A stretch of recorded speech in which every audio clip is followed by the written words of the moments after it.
Ok, donc bonjour, nous sommes l'équipe iReal Life et nous allons vous présenter les origines de la cartographie et de la localisation jusqu'à nos jours avec les services internet, le GPS,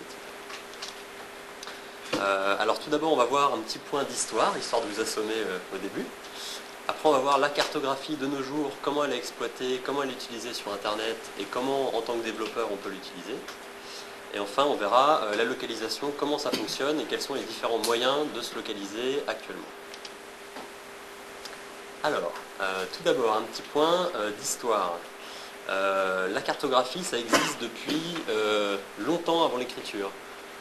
Par cartographie, on entend déjà les cartes de la voûte céleste.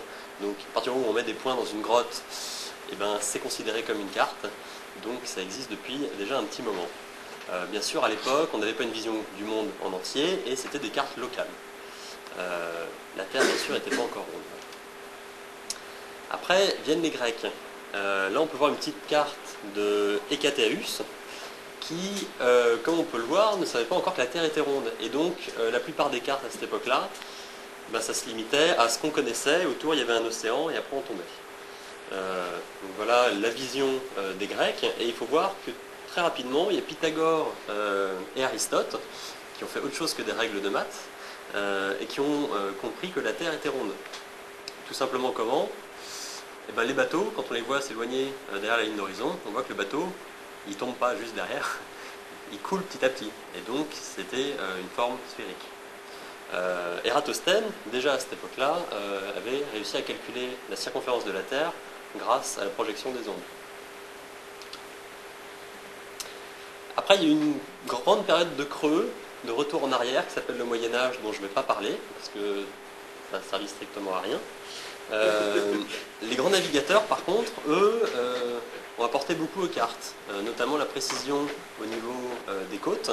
Et déjà, on va avoir une idée des projections, on va en parler juste après. C'est-à-dire que les cartes, pour eux, ça servait à naviguer. S'ils devaient tracer une droite sur une carte, eh bien, il fallait qu'en bateau, la ligne elle soit droite aussi. Sinon, forcément, ils n'arrivaient pas à bon port. Il y a l'apparition de l'Amérique, bien sûr, avec Christophe Colomb, et on peut voir que dès la fin du XVIe siècle, on avait une représentation du monde entier dans des proportions réelles. Et pourtant, l'Église pensait toujours que la Terre n'était pas ronde. Suite à ça, il y a le véritable âge d'or de la cartographie. Qui dit âge d'or dit en fait une sorte de mondialisation de la cartographie.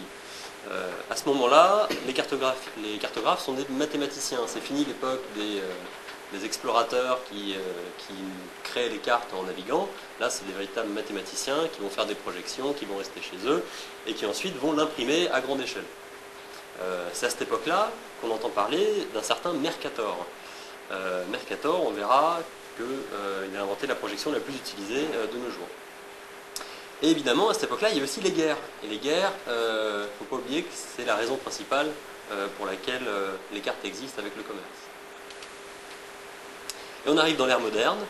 Newton apporte sa théorie sur l'aplatissement des pôles, c'est-à-dire que c'est plus une Terre ronde, mais c'est un ellipsoïde. Avec ça arrive la photographie aérienne, la télédétection par satellite, donc GPS, etc. Et bien sûr Internet en tant que service. Donc maintenant on va voir qu'est-ce qu'est une projection. Donc, je vais vous parler de la projection. Donc la projection, qu'est-ce que c'est? C'est le fait donc de passer du globe terrestre en 3 dimensions à passer à une carte en 2 dimensions. Donc 2 mots importants à retenir. Donc la géodésie. Donc c'est une science qui permet donc de mesurer et de représenter la surface de la Terre. Et la projection cartographique, c'est un ensemble de techniques géodésiques qui permet donc de représenter la surface de la Terre dans son ensemble sur une carte plane.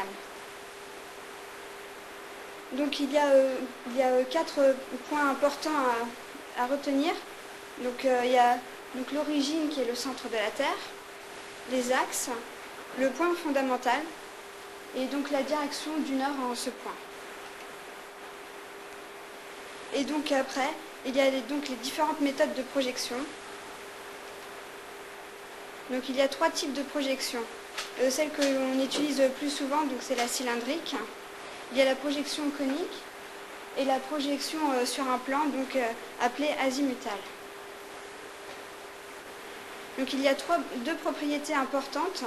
Donc la projection conforme qui conserve localement donc, les angles et la projection équivalente qui conserve la surface. Donc, vous pouvez voir ici donc, sur la projection conforme. Pour vous, qu'est-ce qui est plus petit, donc l'Amérique du Sud ou le Groenland?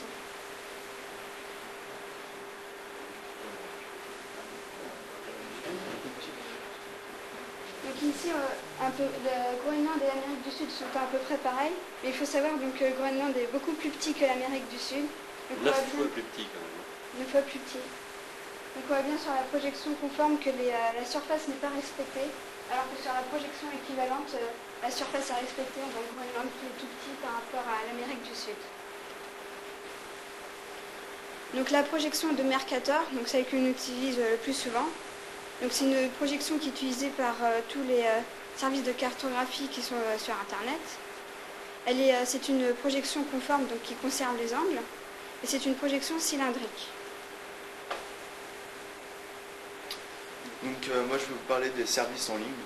Donc maintenant on a vu la théorie, c'est bien beau. Donc maintenant comment nous en tant que développeurs on va pouvoir intégrer donc, tous ces services en ligne dans nos applications et dans nos sites.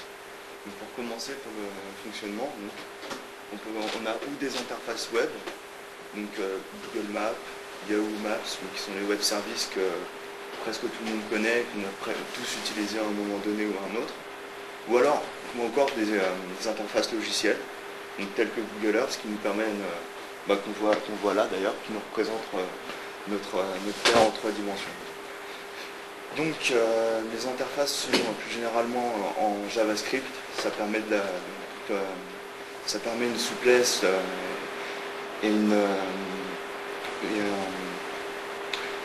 ça permet à l'interface d'être jolie et d'être souple, donc pas de rafraîchissement comme vous voyez tout à l'heure. Et ça permet aussi donc sur une carte de faire des recherches ou d'apporter notre petite touche perso. Donc par exemple un point où on travaille, de le rendre accessible et de décrire pour tous les utilisateurs du web service. Donc voilà, on va parler de l'utilité pour les développeurs maintenant. Donc d'abord, premièrement, intégrer une carte dans un site web, comme je le disais. Donc ça peut être utile pour notamment les agences de voyage et compagnie. Donc beaucoup de dérives.